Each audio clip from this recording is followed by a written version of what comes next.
oftentimes your family are your worst customers.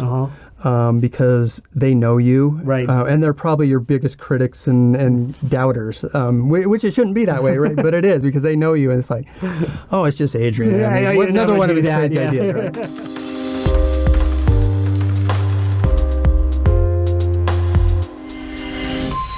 Welcome, friends, to a podcast with interesting people. Today we're going to be talking about what's happening right now in the business world with Corona and pandemic happening and decimating businesses, small businesses going out of business, larger companies downsizing. What is happening right now to new companies or new entrepreneurs that are trying to start a new business? What is the landscape in business development and in investment? And to do that, in our series of conversations with interesting people, I invited Jeff Erickson, who's a subject matter expert, and he works for a company called Carta.com, where they are matching and helping small business and entrepreneurs to grow and get investments. And I wanted to ask him and pick his brain and hopefully tease out some information about how a small business or a new business or a startup business or an existing business can grow, get investment, and what's happening right now in the space of equity and investment. So, Jeff, thank you for being on the show. Oh, man, thanks for having me. Really appreciate you being here and in this really interesting time that we're in, and sharing some of your expertise and knowledge. And so welcome to the show. Oh, my pleasure. Thanks, Andrew. Appreciate you having me. So let's start with, before we're going to dive in, what you guys are doing at the company that you're working.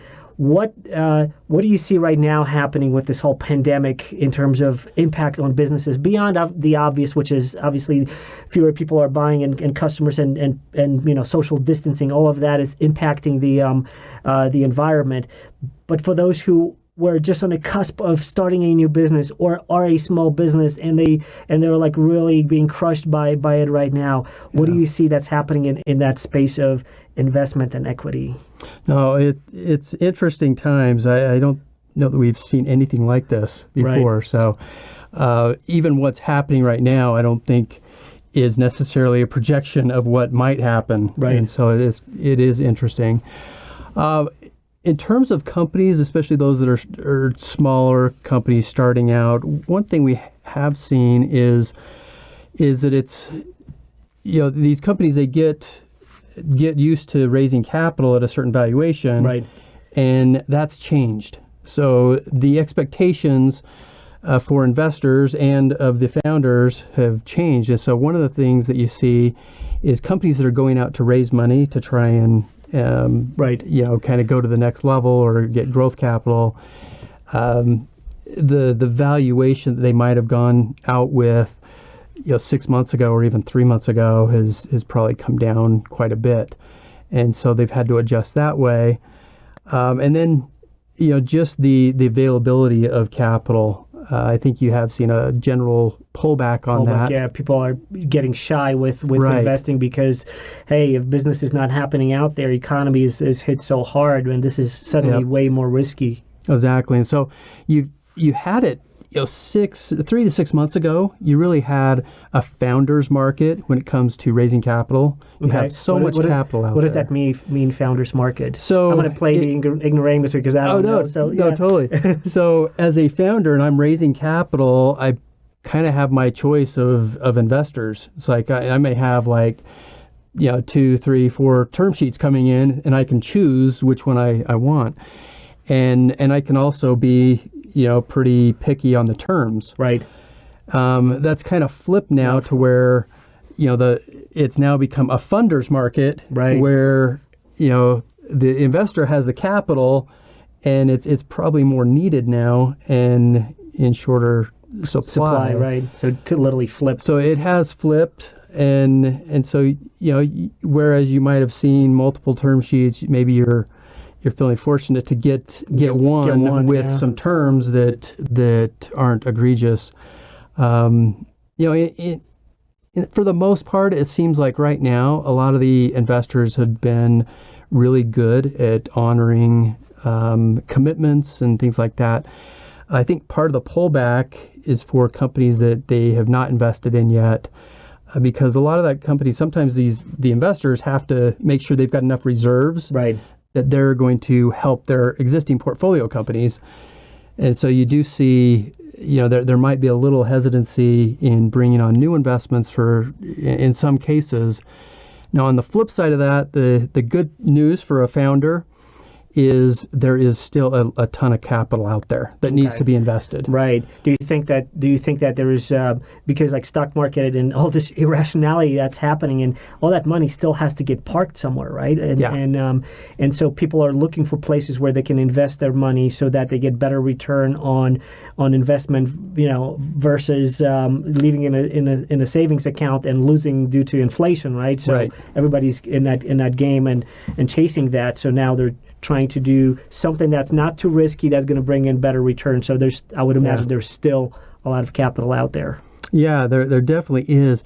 And the cool thing is about the environment, and again, some more hope for founders, is that investors know that during a downturn, you often see, your hidden gems come out in the market. Right. So that is something that as a founder, I think you can kind of say, hey, this is a economic downturn, or we're going through some challenging times. This is the time to invest in some of these emerging companies.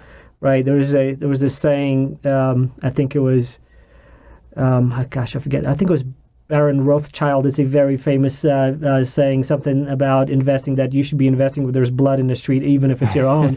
So that's to kind of talk a little bit about like how, if you want the biggest upside in your investment, it's like you should probably invest when everything is kind of going down, because you can scoop up the best deals and be in that space.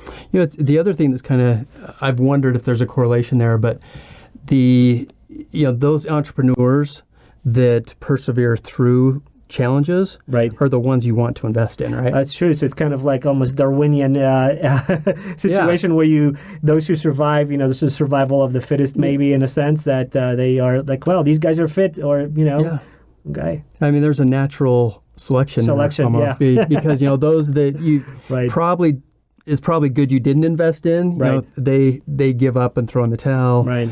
Not to say that that's, that great entrepreneurs aren't hitting times where they have to pivot and close things down. But I mean, there's things that people have under control that they can do, but there's also greater market forces that will be driving whether they can do something or not. I mean, if you have a product that was super hot and awesome in one environment, and then suddenly economy froze and you have no demand, then there's not much you can do. Yep. Right. Yeah. So let's talk about what you guys do, because that's I looked up Carta. Yeah. And you guys are on a mission. I'm just going to read from your site. We're on a mission to create more owners. That was something that was really appealing to me when I reached out to you. I said, like, well, especially now, like, I'm like, man, I want to see what is their perspective in this pandemic situation, because you want to continue to help businesses and small businesses and new entrepreneurs to start their businesses.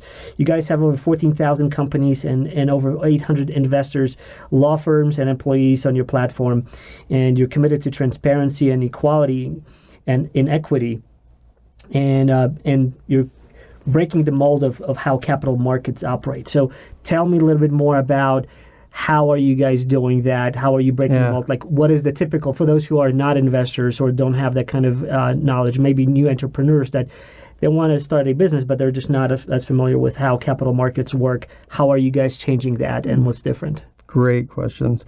There's a lot to break down right there. Maybe let's start with the mission to create more owners. As a business owner, you are an owner. And if you really look at how wealth is created, it's not through salaries. I mean, typically it's not through salary; it's through equity. Right. Mm-hmm. And I know our CEO often says that your salary is on the debt stack, and when you're getting ownership in the company, it's the equity stack. Right. Our mission is to get more people on the equity stack.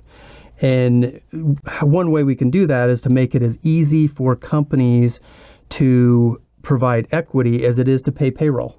So they can issue stock options or shares in the company just as easy as they can run payroll on a weekly or biweekly basis. Interesting. So that's one way to create owners. And I think, the broader mission is to kind of reduce that wealth gap. If we can get more owners and more individuals on the cap tables of these companies, when they have their exit, you're going to spread that wealth a lot broader than having just a few select people that take all the winnings. Right. And if you really look at it, the people that should benefit are those that are helping you build it, right? And I think if you talk to most entrepreneurs or owners, they want to recognize the people that help them succeed. Right. And I think this is a way to do that, is to share that ownership, and you all win together. Right. And there's a couple benefits there. One, not only are you helping to, expand the wealth for all individuals, but you're also creating employees that are more engaged and aligned with the company.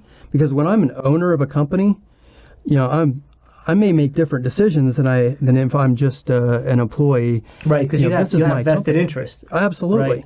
Yeah. So when it comes to spending, if I'm thinking this as my company, right, I've been on both sides, and it's kind of interesting when sometimes you see employees spending what you're going, hey, that's my money. Yeah. And would they spend that money if this was their company? Right. Well, now it is my company, because I am an owner, and I've got a vested interest in the profitability and the success, the reputation of the company.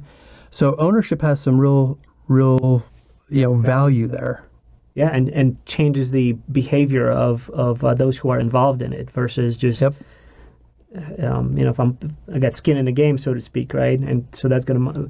Exactly. So who are like the primary... So is it that you're trying to get... You're connecting a lot of people that can invest even smaller amounts into a company to kind of to become investors? Because a lot of these investment opportunities are locked away for like higher wealth individuals. Yeah, accredited investors. Those who can just drop a couple $1 million versus like someone like, hey, I really believe in your product, I really believe in your company, would you take my $1,000? And they're like, yeah, go away. Right. Yep. It's like so it's difficult for people to to kind of get in on those investments. Yeah, I think there's a couple ways. First would be direct investment. I think you're seeing some pressure out there to bring down, to open it up. Right. If you look at, a non-accredited investor, they're missing out on some significant potential returns from some of these companies that are the next, Microsofts, the next Apples, because these companies aren't going public until they've hit these multi-billion-dollar valuations. And then it's too late already for... Well, you still may have a great opportunity for gain at that point, but you've missed out on that 3,000x or even 100x return. You might be looking at a double over the next several years. And you're like, that's good, but I like this company. When I knew about it 7 years ago, I was using their product, but they wouldn't let me invest, because they're not public, and I'm not an accredited investor, and so I think there's some pressure to open that up, and you're seeing some of that through like crowdfunding and things like that. But I think that's still got a ways to go. So what are you guys doing in that space? So how we're doing that is as an employee for one of these companies. So even at Carta, so I wouldn't be able to invest in Carta. Unless I got in with one of these funds that's investing in the company or something. But as an employee, we've got like 900 employees that are all owners of Carta. We all receive shares, and then as the company grows, then we benefit with that. And that's a way to create wealth as the company's growing. And so as you're granting ownership to employees, again, that's kind of where it goes back to getting engaged employees. You're also, helping those employees to have an opportunity to participate in the success that they're helping build. Right. So it's really through being able to issue stock options to employees, and that used to just be for tech companies. So it was like profit sharing, but also like you get these. number of shares that get vetted, vested over time. Vested over time as your tenure at the company. You hit certain marks. Yeah. Yep. And that's still kind of how that works typically, is where if you're with the company for, it's pretty standard to have like a 4-year vesting period, and it vests every month. You're now, there's an incentive, one, for the employees to stick around, right? Because, hey, we're building this together and I want to vest more shares, and the company can continue to refresh those shares and say, hey, we'll give you more options and incentivize you to stay longer if you're doing a good job. But where were we going there? The idea is how things are changing from that perspective of investment, where smaller investors can get in earlier with other companies that you guys are working with, that you guys are helping to raise funds for, or what else is happening in that space? As in, like, how are you guys enabling this? That, like, let's say I want to invest in some new and hot company that I like, and I'm like, hey, I got $1,000 or I got $10,000 that I want to drop in, but it's so early that they won't even look at investors like that. What is Carta doing anything in that? So yes and no. One, like I was saying, on the employee side, we're making it easier for companies to give their employees stock in the company. The other thing that Carta is working on is something called Carta X. It's a transactional platform built on top of our software, where it provides liquidity for employees. So typically, when we're granting equity to an employee, they may receive stock options, but how do they sell it? It's just paper. They may be worth millions of dollars at some point on paper, but if the company isn't going to go public for a while, or if they may never go public, how do I get at that paper money? And so what Carta's vision is to help it so that we can create liquidity in the private markets before companies go public.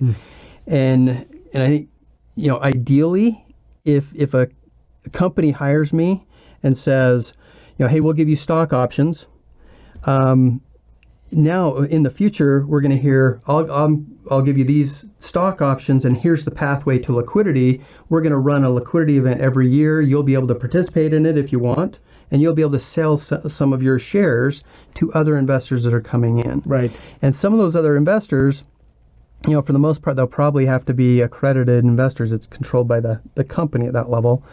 But the employees now have a way to monetize some of their shares that they've earned over the years. And so that's one way that Carta is helping to again create more owners that can benefit from their ownership. So that's the side of the investors, where they can potentially get on these better deals, or new companies, and still be an investor without being a multi-million dollar worth individual that can drop these huge sums. What about from a business side? What's what do you see that's available right now to those entrepreneurs that have something, whether it's new business, existing business, or like if it's just an idea that they're trying to get investors to invest in? What do you see in that space happening right now? Yeah, right now, like we said, it's probably tightened and constricted if they're out there raising capital. I think that what you're seeing with founders, somebody that's starting out with an idea, in that ideation phase, one of the first things that they should be doing is kind of testing out their market. Something called product market fit, And too often I've seen individuals have a great idea and they think, oh man, I love this. I think everybody else is going to love it. But if they don't test it, so they don't market validation is market validation. Yep. And so I think there have been a lot of entrepreneurs that will build something and then go test it. And I think there's some ways now where we can, you can conceptualize it and then go get market feedback. And if you can determine that there's product market fit, then you build it. And so for entrepreneurs, I think having that mindset of only building something that people really want. And if they don't want it, then we either tweak it or we don't invest in that. Right. And we pivot and do something else. But I think as an entrepreneur, one of the things that I think they could take away from this is first find your product market fit, right, and then go build it, so that you're not building it and wasting, let's say, 2 years of time, only to find out that nobody really wants what you were building. Right. Or worse yet, if there's already something out there that's already in that space, right, and you just didn't do your due diligence and you didn't really realize there was something already that's providing that kind of product or service already. Yeah. And that's funny that you mentioned that, because it's maybe there's fallacy to the old adage of, if you build it, they will come. Right. Maybe you should build it, first prototype it, right, and do a lot of market validation just to see, like, hey, is this really needed, or is this just really needed in my head? Yeah. Yeah, I think that happens only for Kevin Costner and maybe a few lucky people. But yeah, definitely, I think if you go out and talk to potential customers, and identify who your customers would be and the problem that you're going to be solving, right, for them, you'll quickly find out, one, if there's competitors, right, and two, if you've got a solution that they want, right, before you even invest your time and energy in building something. Right.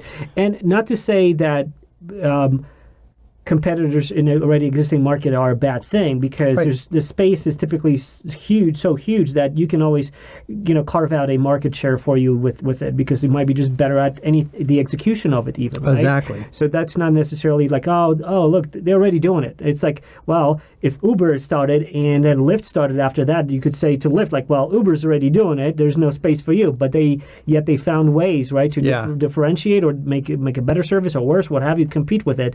And so, not to discourage those who are listening to this, that, hey, someone already had this idea. Yeah, right. I have this idea with this like round thing with spokes, the wheel, and and so, like, build a better wheel out there. Build it better. That's right. Build it better. And then I think the other thing to look at is the total addressable market that you're going after. Right. Because if you do have a competitor and they've got 95% market share, you better build a product, and I've heard it said that your product better be 10 times better than what is already out there, in order to kind of get the level of interest. And again, and excitement about it. This goes back to the question about investors, because if you're looking for investment and you've got an idea, you better test out and make sure you've got the product market fit before you start talking to investors, because they don't want an idea. They want before an investor will typically, invest in a lot of these companies, they're going to want to see some traction. They want to see people will actually pay for what you are doing or what you have to solve their problem. As a proof of validation that yes. there's. Oh, that's very interesting. So build something that you can actually, maybe even a prototyping stage, but something that you can still sell exactly. Wow. Okay. Well, that kicks it up to a different level, because depending on what you have, right, it might be very difficult to execute that, right? Because if it's a service, maybe it's an easier thing to do. Right. But if it's like, hey, I need to build this widget, and and you telling me that I need to build it, make it that someone actually is going to buy it, that's quite a challenge. It could be quite a challenge. It can be, but I think it's important because you need that feedback. And if you build something, you can always do a prototype, right? Right. So if you can get a prototype and get people to try it out a little bit, 100% of the time, they're going to come back and give you feedback. Right. And if all of a sudden you've ordered 10,000 of these widgets, and you get the feedback that says, maybe you should have done this. Right. It's and you're oh, I got 10,000 of them in the warehouse. 10,000 I better get through before I go and take all this great feedback and change it.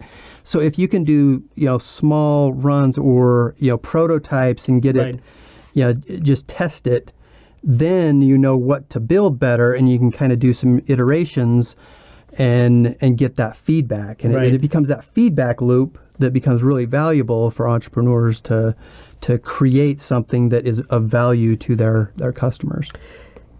So for those who are, let's say, building a new product, and I'm asking your opinion right now, and maybe something from your experience, let's say someone is building a product, a physical thing, a new widget that's going to solve world's problems, and they are, they like, all right, I got a design in my head. I think this is how it would work. I'm going to kind of float around with some people that I trust, or maybe just open source it and just kind of get a lot of broad feedback and make it better. I don't know. But you have something that you now have designed on paper. You want to build a prototype. What do you see out there that's available, especially that we're here in Utah? What do you see that's available to kind of take that to the next level, to actually build it out? What are there any either companies or places, or like how would one go about that? To, let's say I'm an inventor, I got something, I think a lot of people agree it's a good idea. Where do I go with this? Like, I can't go to China, especially now. Now might be hard. It might be a tough time, right? But if you want to just prototype it, how do you see people going about it? Yeah, there are companies out there or individuals out there that is what they do. They will take you, from ideation to building the prototype, and then even getting it manufactured, mass manufactured. And so, there are plenty of companies. You probably research it. I think the other thing. Do you have anyone that you want to plug in over here that you think are? I know Chad Mann is a friend of mine that has helped a lot of companies through that whole process. Right. And so, that's one that comes to mind immediately. Michael Petrie is another. Okay. Happy to make connections if people. Yeah. Would be interested there, but I think. Another name that comes to mind when we're talking about product market fit is Eric Espinoza, a local guy here at Venture Validator. Okay. And Eric's he's actually got a product that will help entrepreneurs figure out whether they have product market fit or not. Oh, and then great. It gives them a score. And so if you've got a score, I think it's a score of 7.5 or greater, then it shows that you've got product market fit, and you can, kind of move forward. Yeah. If you've got something more in the 5 to 6 range, you probably need to make some changes. You're just not hitting something that's going to, get to that viral level. Wow, that's so interesting. A really cool product. Venture Validator, Eric Espinoza, great guy, and very valuable for entrepreneurs in that stage of finding product market fit. Awesome, great. Good job, Eric. Keep on doing what you're doing. So with that, the inventor has a prototype, let's say, and some validation, especially from like places that you mentioned that could help, like give you score it, so that you have something that you take to investors. What do they do with that at that point? Do they show up at your doorstep in at Carta and say like, hey, I got this. We think it's a great idea. Help us raise some money. How does that work? Yeah, Carta's not helping connect you with investors or anything. You're going to do that through networking, right? And individuals that know different investors and whatnot. What you would do with that is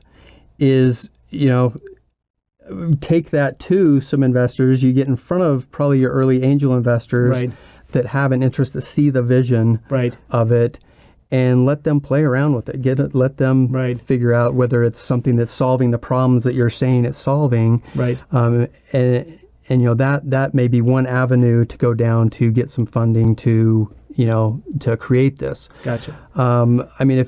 If it's something that you can do, some smaller runs on, it's a product that you don't need hundreds of thousands or millions of dollars to create. Right. Then maybe you take out a small business loan or get some funding from friends and family to go do a small run, test it out, see if it's selling. Right. And again, it goes back to a little. You're still testing your product market fit. Right. Even at that point, because now you've got to see what kind of adoption you're getting, and again, you're probably going to take some of that feedback back and say, oh, we made it orange. Everybody wants it pink, or whatever it is. Right. So you're still in that process at that point. Yeah, there's still a validation. Absolutely. Right. Yep. Because the more you can do on that end, just brings lowers down the risk for the investors to really commit, because you can show them like, look, we made a small run. This is how many we sold, and it seems to be a viable product. Right. Right. What would you recommend for those people who want to network and they don't know how to network? They have this product. It seems to be a good thing. How do they network? Is there anything specific in Utah over here that you know of that they can maybe there's like incubators that deal with that, or is it just like events where they can come in and pitch the product maybe? I don't know. How does that happen when they need to network and find some investors so they can put it in front of them like, hey, this is a good product, give me some money? It's all about relationships. Right. And that's what my wife says all the time. Well, she's right. Yes. And so how do we build those relationships for that new? So I'll tell you something I put together last year that was really fun, and I think it was very valuable. It was called Ski with a VC, and so we would invite venture capital and investors from outside of Utah, typically, and then some inside, and we would provide a ski day, and we would invite local founders that, and would break it into segments. So if it was a consumer products good, we'd have, consumer product investors that would come in, and we would have a full-on ski day with these founders and funders. Right. And there is not a better way to create relationships than on sitting on a chairlift with an investor, where you've got their full attention in a great setting to tell them about what you're doing. You got 5 minutes as you're going up the slope. Totally. And so our season was cut a little short last year with coronavirus, but we plan to do some more of those this year. Which are just great events. I think that's a great idea. Things like that, if you can find events where, founders and funders events, there's local things, like there's the local 1 million cups events that every Wednesday morning at 9:00. Right now they're doing them virtually. Right. But you've got one in Salt Lake City, you've got one down in Provo at the Rev Road Studios. Right. The Million Cups events are great ways to get to know individuals in the entrepreneurial community, and a lot of times they'll know people that might be interested as investors. Sometimes there's investors that come to those, but then introductions are probably the best thing for venture capital firms, because a lot of times you'll have a venture capital firm that may invest in certain types of companies or at certain stages of companies. And what you see too often is a founder will think, oh, okay, well, here's a venture capital firm. They have money. I've got an idea. They should invest in me. Right. They may not invest in what you're doing. They may only invest in software. Right. And you so have different profiles. And so you have to know that. Right. And a lot of times, when you start networking in the entrepreneurial community, other entrepreneurs know the other investors and the types of companies they invest in, the types of companies they don't invest in. A good friend of mine right now is connecting founders and funders. That's all he's doing. And all he's asking for is the opportunity to invest alongside of the investors that he's placing with you. Right. But quick shout out to Landon. I was going to say, give him a shout out. Landon Ainge over at he's at Assure Labs. Connect with Landon. Feel free to share my information. I can connect people with Landon. Excellent. He's a great resource in this local community for sure. So, your company is all over the world, multiple offices. Why Utah? Why here? What is so special about Utah, and why have an even office over here? Yeah. So Carta was founded in 2012, really kind of rolled its product out, its software platform out in 2014, based in San Francisco or Palo Alto. And I'm glad that you said that, because that would have felt like so foolish right now. Like, it was founded in Utah. That's why. No, it's yeah, right. But I think that there were a couple things that stood out from what I heard, because I was not with the company when it was before it came to Utah. I was one of the first people on when it came to Utah. But as I understand it, the company was looking at some other potential locations like Austin or Denver or some good spots. Right. And one of the things that stood out in Utah were the people. They were the guys that I talked to when we started talking, they said they were blown away by the talent here, which is a great testament to the state and the community. And so talent, I think, was one. The other thing, I mean, that was driving this, Carta got a good tax incentive to come here. I mean, that's, kudos to the Economic Development Corporate, group that, has put things like that together. But, I saw it grow from a handful of people where we were in a co-working space. We were at the Impact Hub on State Street, and we started out with a few people, and we quickly grew. We were thinking we were going to, move into our office space here in the next month or two. Right. And all of a sudden we've got, 60 people in this co-working space, and we're taking the place over, and everybody hates us because we're like sprawled out on every couch and every floor of this co-working space. And I'm sure it was really annoying. But we quickly grew to where now I think we're at like 200 employees in Utah. So I mean, it's definitely been a boon to the economy here, and they're great paying jobs. They're it's a great place to be, right? That's one of the things that I've heard about and I've seen. In Utah, this creative community and innovation happening a lot over here. I don't know, maybe the setting, the mountains and everything has something to do with it. We even have the Silicon Slopes over here, right? Which is the sort of like a riff off of Silicon Valley, and there's more and more tech companies that are kind of moving into Utah, sure. Right? There's a lot of incentives, and there's something to be said about working in a beautiful place and beautiful settings. Maybe that's what contributes to the creativity. It could be, yeah, and I think there is a lifestyle here that is conducive to that, right? For sure. It's interesting that a good friend of mine, David Weinstein, he's one of the founders of 1871, which is the big incubator in Chicago. It was one of the first and I think maybe the largest business incubator, and he was in Chicago, and about 2 years ago moved out here to Salt Lake City, and he says it's just been life-changing. Yeah. I mean, I think his first year, he said he got 55 ski days in. He's like, this is great. It's like changed my life, is what he tells me. But, I think he has seen both ends of that, where, some of these metropolitan areas, you are working and working and working, and that is about all you're doing. Yeah.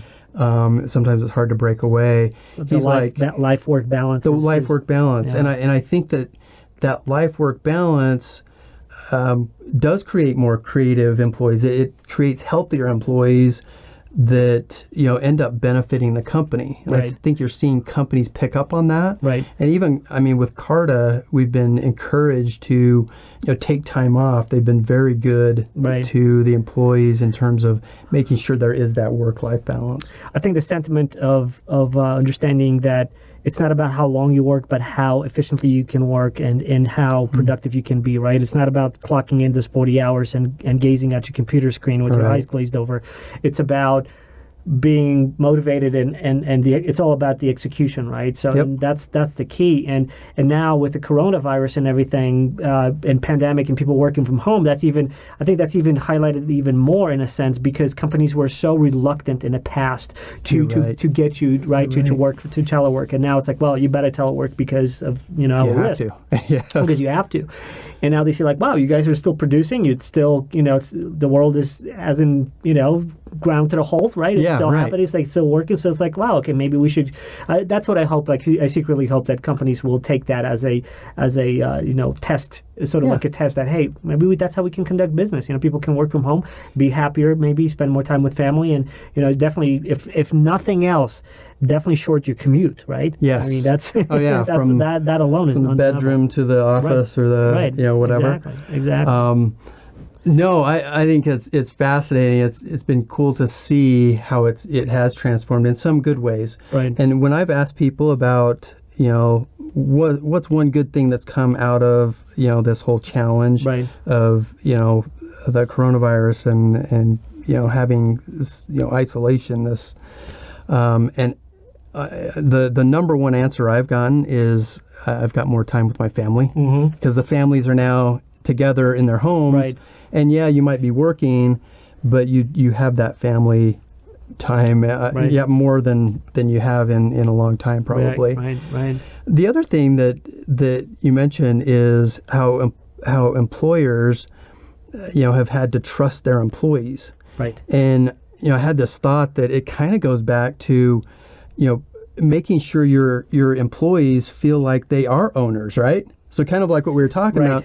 So those companies that have built that mindset of, we're all in this together and you are an owner of the company, they're probably in a better mindset of working from home and being engaged and staying engaged and wanting to do great things even when they're not surrounded by their friends and colleagues in Right. the office setting. Yeah. In a perfect world, so to economically speaking, from a business perspective, you want to create workforce that is part owners of the company and customers that are owners of the company as well, because then you have a sort of almost like the ecology of like, hey, I want this to succeed. I'm using your product. I want it to be better and better, and I'm also therefore I will invest in your company or I will work for your company and get. So it's like that nice balance of like all of that feeding onto itself, and there's efficiency in it, and I think that's where a lot of companies are kind of opening up to, like hey. It's a nice ecosystem. Yeah. Let me ask you this: if you would be starting your own business now from scratch, knowing what you know, having the experience that you have, how would you go about it? What would you do to kind of give yourself and give your company the best possible scenario, the best boost that you can possibly do? What would it be? I mean, kind of like some of the pro tips that you would throw out there. The first thing that comes to mind is I would bootstrap from the beginning. And focus on that product market fit, right? Right. Not get investment to do that. I mean, investors don't want to invest, and if they do, they're going to take a big chunk of your company. Right. Because the risk is higher. Yeah, exactly. And so I would bootstrap as fast as I could, get that product market fit, talk to customers. I've heard it said that a founder that can't go and sell his own product or service or something like that, right. It's like, well, who else is going to sell it, right? If you can't sell it, who else can? So you better be talking to customers and getting feedback firsthand. That's where I would start.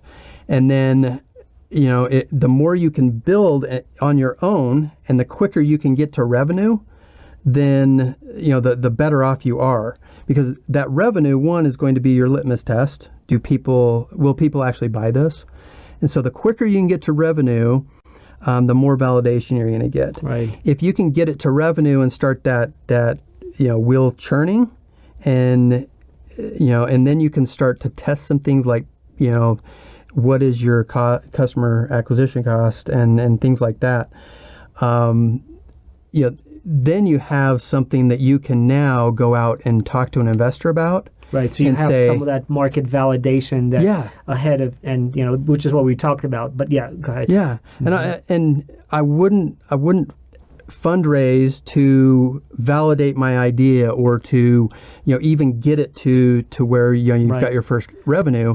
Where I would take the investment, if you can go that long, I would wait until you need capital to now grow something that you've already proven. Right. So you've established the model, and now you know that I can do this, and I've got a pathway to be profitable even if I just keep doing this because I've proven it.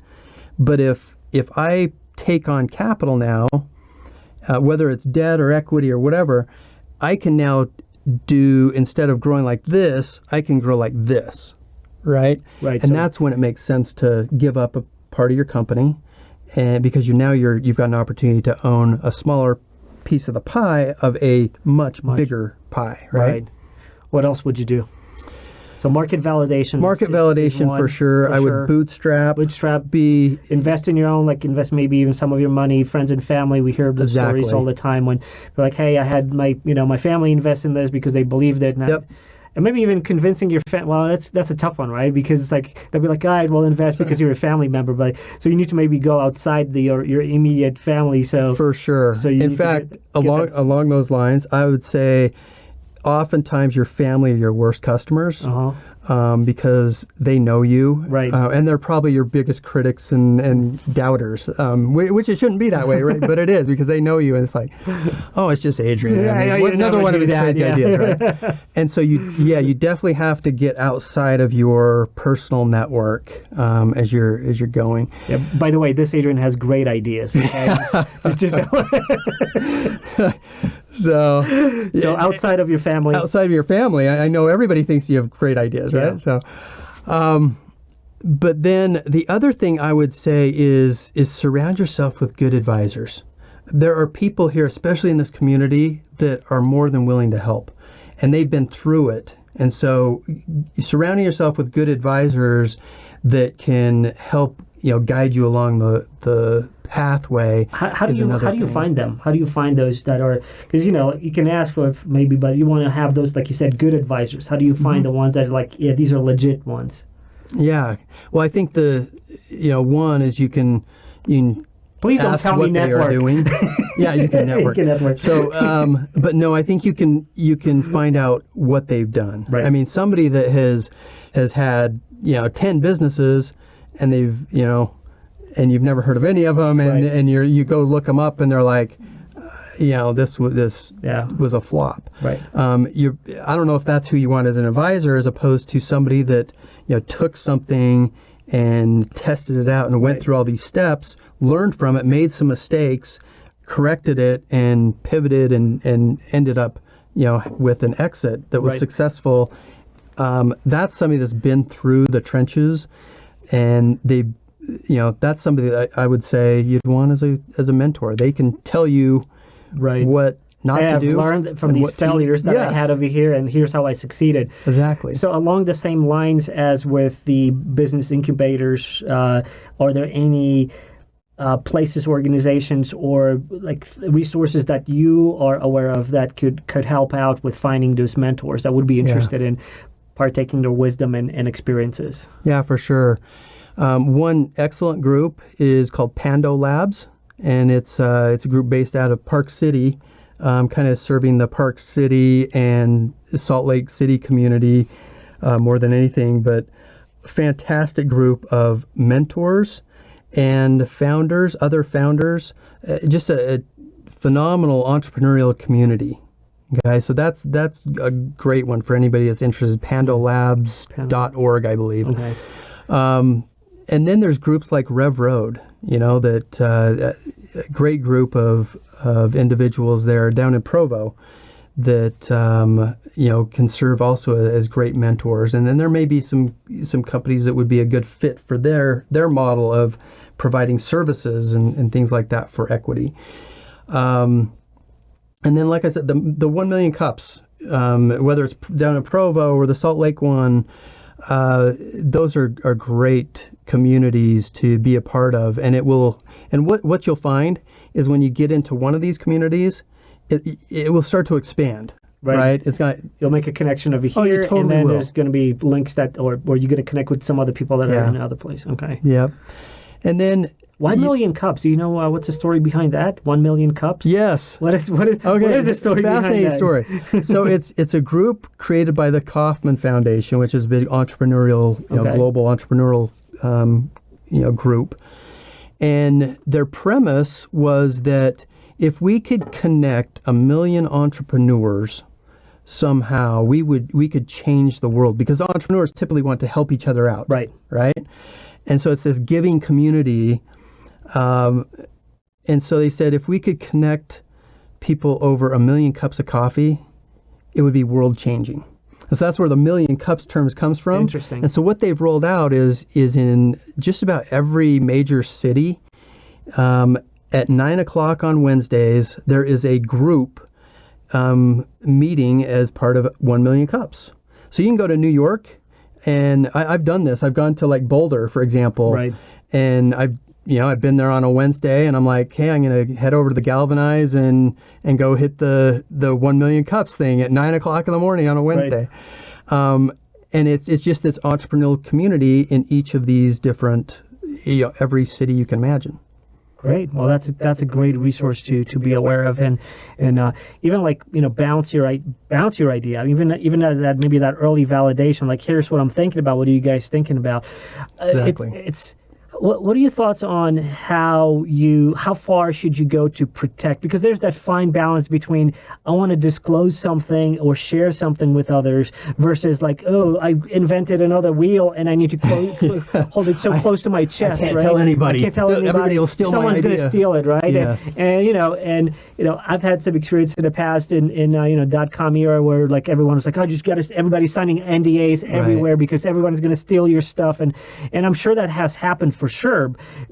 So there is that natural tendency to try to do that, right? But at the same time, you do need that market validation. You do need that input. You need that advice. You need that mentorship. So how do you do that? Where do you strike that balance? What are your thoughts on that? No, lots of thoughts there because one, I'll tell you when if you went to a potential investor, especially like a VC, right, and said, okay, before I tell you about my idea, I'm going to make you sign an NDA. Yeah, they'll be like, go away. Yeah, it's not going to happen because one, as a VC, they don't want to steal your idea. They're investing in you, the entrepreneur, and you've got to convince them that you're the person that's the one that can make this idea happen. Right. They don't care what the idea is. It's more so execution. Execution. Yeah, it's an investment not only in the idea, but because everybody has an idea, right? Yeah. There's lots of sayings about that, like ideas are just so prevalent.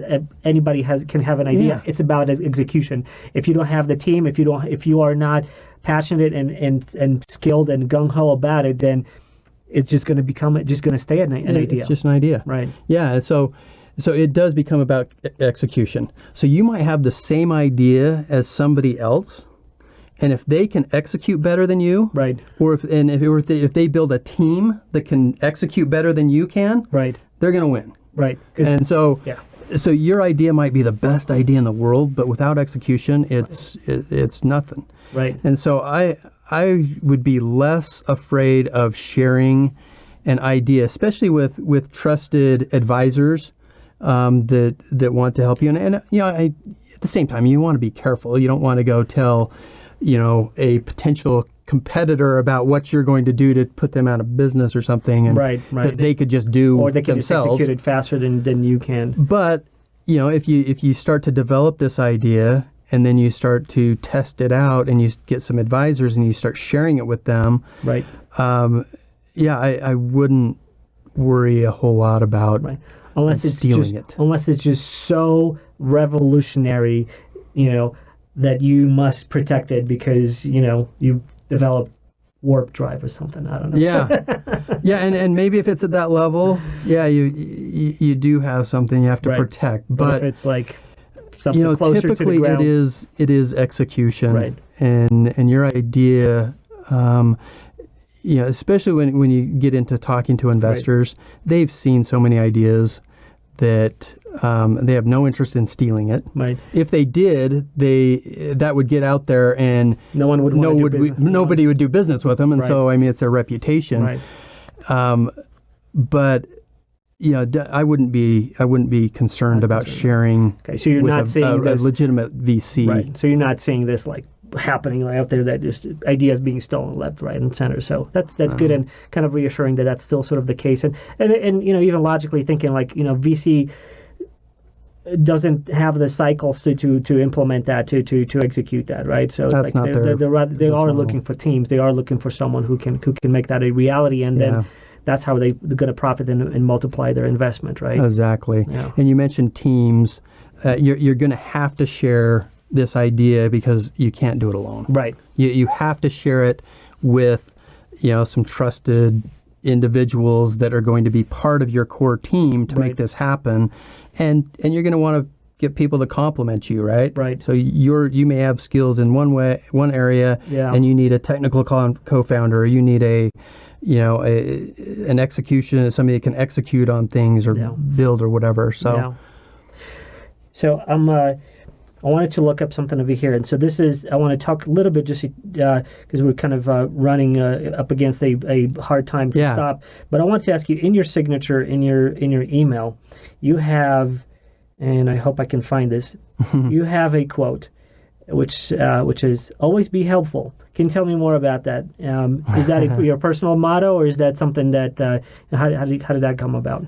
Okay, so I'll step back a little bit, and I had a motto when my wife and I ran our company. We created something where we wanted to enrich the lives of those around us. I mean, that was kind of our motto. To bless the lives of others on a daily basis. Okay, when I came to Carta, they had this always be helpful mantra, right? And it resonated with me so much that I kind of I've adopted that as my own. I'm like, that's better than my mantra. So yeah, I kind of stole that from Carta, but have definitely embraced and that is something that I've seen in this community as well that just resonates with me personally. Right. It's something that can drive you day in and day out when you do these things, when you share value, when you help someone else. Yeah. It's that in giving is where we receive, right? It's that kind of, it resonates with that as well, and what you put out over there comes back in multiples, right? Yep. Well, thank you so much for being on the show. I really enjoyed this. This is, you've shared a lot of valuable information that hopefully is going to help existing businesses and maybe entrepreneurs who want to start a new business, and, some pro tips, help them, bootstrap themselves and get their businesses going, because that's really what we're going to need, especially now after this whole Corona pandemic, where we had this devastation in the business land happening, and people will, after this aftermath, when the dust settles, people will want to be outfitted and fitted with everything that they can have under their belt in order to succeed in reopening business or starting a new one. So thank you again for being on the show, and thank you for having me. And looking forward to some introductions to maybe some other people who can bring additional value, sharing their knowledge and expertise. And I really appreciate that. Thank you so much. Absolutely. Thank you, Adrian. This has been awesome. Thanks for listening to a podcast with interesting people. Please subscribe and leave a review or comment. And support us by sharing our episodes on social media. We really appreciate it. And for more information, visit us at apodcast.com. Thanks.